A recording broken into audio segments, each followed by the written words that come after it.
Hello, mathematicians. Today we're going to be graphing in slope-intercept form using negative slopes. So here I have an equation in slope-intercept form, and it's y equals negative 2x plus 7. And before we begin graphing, let's identify the different parts in our equation. So right before x, we have our slope here. And so we have y equals negative 2x plus 7. Our positive 7 is our y-intercept. And don't forget that our y and our x variables here represent any coordinate that can be on our line. So the easiest thing to do is to plot our y-intercept first, because our y-intercept is where our line crosses the y-axis. So our line here crosses the y-axis as 7. So we're going to plot a coordinate here. Remember that our y-intercept is whenever x equals 0. And here, our slope is negative 2. And when we're graphing, it's a lot easier to write it as a fraction. So negative 2 as a fraction is just negative 2 over 1. And remember that it's not negative 1, it's just over positive 1, because we don't want our slope to change. We want the value to remain the same. And if I did put it over negative 1, then it would be negative 2 divided by negative 1, which would be positive 2, and would then change our value. So here I have negative 2, and that's our rise, over 1, which is our run. So starting on our coordinate here on our y-intercept, our rise is negative 2. So because it's negative, instead of going up, we're going to go down 2 units. So 1, 2. And then our rise is positive 1, so we're going to go to the right 1. So we go over 1. And then we're going to do that again. So we're going to go down 2, and then we're going to go over 1. Because our rise is negative, meaning we go down, but our run is still positive, so we still go to the right. So here I have 3 coordinates, which is more than enough for this graph. So what I'm going to do is I'm going to connect them.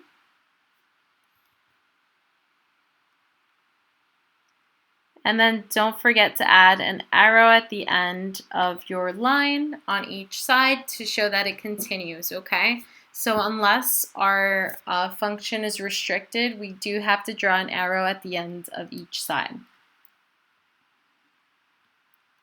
So for our next equation, we have y equals negative 3x minus 5.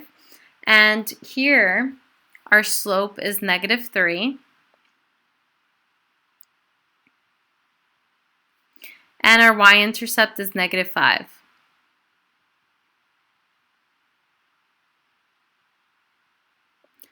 And so the first thing that we could draw, which is the easiest, is our y-intercept, which is at negative 5. So that means that it crosses the y-axis at negative 5. And our slope in this case is negative 3.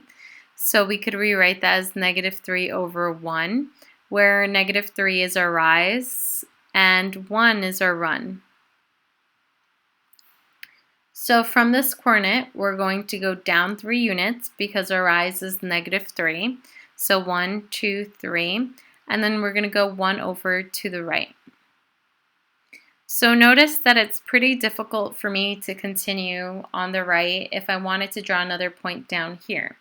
So what you could do instead is negative 3 over positive 1 is the same thing as 3 over negative 1. Because negative 3 divided by 1 is negative 3, and positive 3 divided by negative 1 is also negative 3.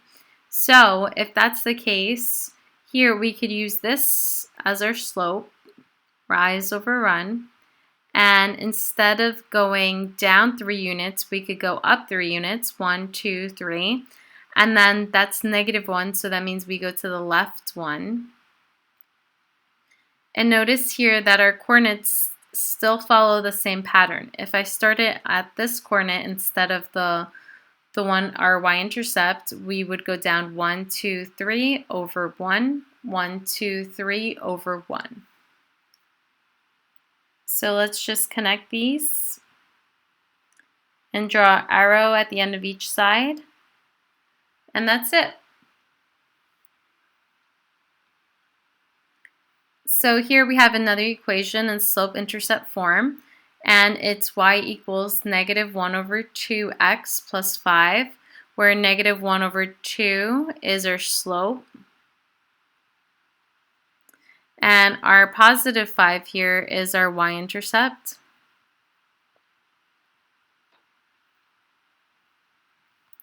And so our slope is -1/2, so our line is going to be decreasing. But before we do that, we could start with our y-intercept, which is 5, and that's where our line crosses the y-axis.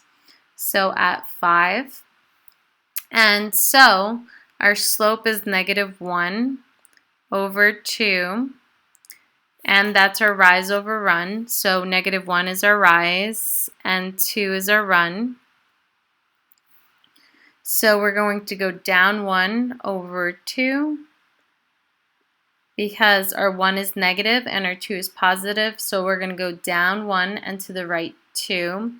And remember that we could just do, we could switch our negative. So if we really wanted to, we could have 1 over a -2 because that's the same. And so our rise could be +1, meaning from this coordinate we'd go up 1 and then to the left 2, because then our run would be -2. And you notice that all these coordinates follow the same pattern.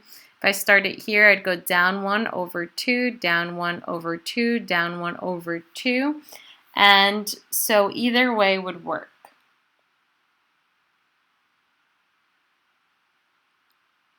So don't forget to draw your arrows, and that's it. And here I have y equals -3/5x minus 3, where -3/5 is our slope.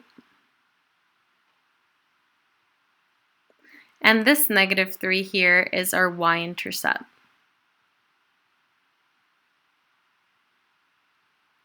So our y-intercept tells us to start at -3 here. So it's where it crosses our y-axis. And again, I have -3/5, so it's rise over run. And so from this coordinate, we go down 3 units, 1, 2, 3, and then we go over 5 units to the right, 1, 2, 3, 4, 5. And we could do the opposite if we really wanted to. So we could go up 3, 1, 2, 3, and then we'd go to the left 5, 1, 2, 3, 4, 5. Okay, and then all we would have to do is connect our coordinates and draw an arrow at the ends of each side to show that our line keeps going in both directions, and that's it. That's how you graph in slope-intercept form when your slope is negative.